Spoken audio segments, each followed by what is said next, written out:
Hey, how's it going, y'all? It's Hank here from Anglers Covey, doing a little fishing out here in South Park today, and I wanted to talk through some fly selection for fishing streamers. There's no doubt this time of year is a great time to fish streamers. Fish are packing on the pounds before that winter freeze, and there's a lot of things that have to come into play to get a fish to eat a streamer. I like to quantify it as right place, right time, right fish, right fly, and really the most important part of that is having the right fly. One of the biggest mistakes I see in streamer fishing is just picking one fly and fishing it all day. We kind of got to have to take the approach just like nymphing or dry fly fishing, where we're going to be changing flies frequently and figuring out what those fish are looking for. The general rule of thumb is on a brighter, sunnier day, you want to fish really bright flies like whites, yellows, creams, and things like that. So on a day like today, I'm going to fish things like this big white dudgeon right here.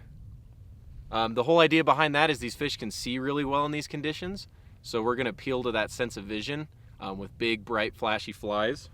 And then when it's a little bit darker out, so say it's a little bit cloudy, might be a rainstorm or something like that, we want to fish darker colors with a little bit of flash on them that push a lot of water.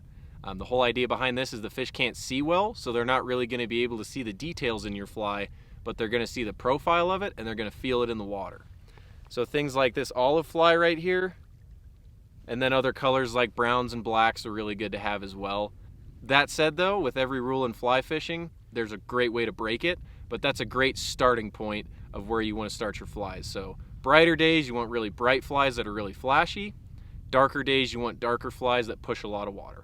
So with that in mind about the color of streamers you want to fish, you also want to have a bunch of different profiles of flies. Now what I mean by the profile of the fly is how it swims in the water and how much water it pushes, and really just how it looks.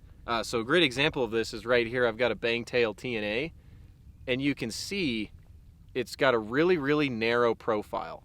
And this is going to swim a lot different than this deer hair meemaw right here. So it's good to have a bunch of different profiles because they're all going to move differently in the water. And you don't just want to have one profile and a bunch of different colors of it, because if that profile isn't working, you're not going to catch any fish. You want to be able to change up colors a lot and change up profiles a lot to figure out what those fish are eating. So what I usually like to recommend when you're building a streamer box is find 2 or 3 good profiles, some that are a little bit narrower like this guy, and this guy's really going to motor and swim side to side, and also get some flies like this guy right here that's got a really wide deer hair head and some good weight on the front, because this is going to jig and barrel roll and look a whole lot different than this fly. So find a couple different profiles of flies, some narrower flies that are going to really swim in a lateral movement, and some good jigging flies with big dumbbell eyes and deer hair heads that are going to move like this, and get lots of different colors of them. I personally carry every color of every profile I have because I know I'm going to step through each of those colors in each of those profiles, but just have a couple of different options with you, a couple of different profiles, and lots of different colors, which bleeds into the next talking point, developing a cadence. So the cadence, I kind of define that as the flies you're stepping through throughout the day. Like I mentioned earlier, you don't want to stick with one fly all day or one profile all day, because if that one fish that wants to eat a streamer isn't looking for that color and looking for that profile, you're not going to catch that fish. And this is a method I derived from Kelly Gallup, where basically you fish one color and one profile of a fly for about 10 to 15 minutes, and then you change colors. So a great example of that is that if I'm starting with this white bangtail, I'm going to fish that. I like to say fish it tactically. You don't have to have a timer going on your phone, but fish it heavily in areas where you know there's a high concentration of fish. And if you're not getting any moves and not getting any eats, switch colors. So stick with this same profile and do a little different color. Maybe go something a little bit darker or a different bright color if it's a bright day to day. So if I've been fishing this fly for a while, I'm going to pull one out in my box that's got a little bit of yellow in it, and then maybe go to a black or a gray after that. Once you've stepped through all those colors of those profiles and it's not working, that's when you want to switch profiles and start that color changeover. So I'd pick up a fly, once I go through all these guys, I'd pick up a fly like this. It's going to move a lot different in the water, and I'd start with a bright fly. So I'd find a white guy like this and then just step through those colors just like you did before. So you want to be changing flies very, very often, and like I said, you don't actually have to have a timer going for 10 to 15 minutes. I like to define that as 10 to 15 tactical minutes, moving it through areas where there's high concentrations of fish. If you don't get falls, if you don't get eats, then you switch flies. If you do get a follow or an eat on that fly, if it's a tentative follow and that fish turns off, either size down or switch flies. But if you do get an eat and you actually hook that fish and get it to the net, stick with that fly for a little bit longer because there's probably more fish that are looking for that.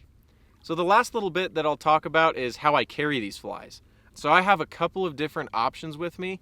Today, since I'm out on a lake, I'm just bringing my big box with me. But this big box I like to call my working box because I basically carry every single streamer that I have on me in this box. And I've got my big backpack with me, so it's easy to carry. But if I'm going to be walking and wading on a river and I'm going to be covering a lot of water, I'm not going to want to carry a whole lot of gear. So what I'll personally do is I have two of these boxes, the Cliff Bugger Barn, and both of them are empty, which may seem a little weird. But how I approach this is so I have two empty boxes. What I'm going to do is I'm going to take one of them and fill them up with all the streamers that I plan to fish that day. Lots of different colors, a couple different profiles, and I'm going to fill up one of those boxes with all those flies. That's what I'm going to call my working box. The other box I'm going to leave completely empty. That may sound a little bit weird, but what I'm going to do is every time I change flies, I'm going to take it off and put it in that empty box. That's what I refer to as the drying box. The reason that I carry that box is so that I can look in there, look at the profiles and colors that I've tried, and if those haven't worked or if those have worked, I'll know what I've used so I can continue to work through that color and profile cadence.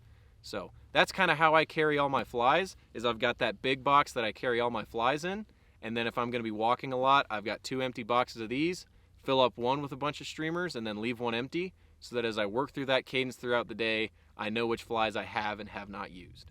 So just to sum up everything we talked about today, when you're selecting streamers, pick out a couple different profiles that are a little bit different. Like I said, find some that are a little bit narrower or a little bit wider head and move a little bit differently in the water, and get lots of different colors and lots of different sizes of those flies. And I always like to recommend have one box that's full of streamers and one box that's empty, so that as you're changing flies throughout the day, you know what you've used and you know what you haven't used yet. So if you guys have any questions about any of this, come in and see us at the shop. We've got a great selection of streamers, and we're more than happy to help you pick out a few so you can build that streamer box. And hopefully I'll see you out on the water throwing big goofy flies like I will be for the rest of this fall. Take care.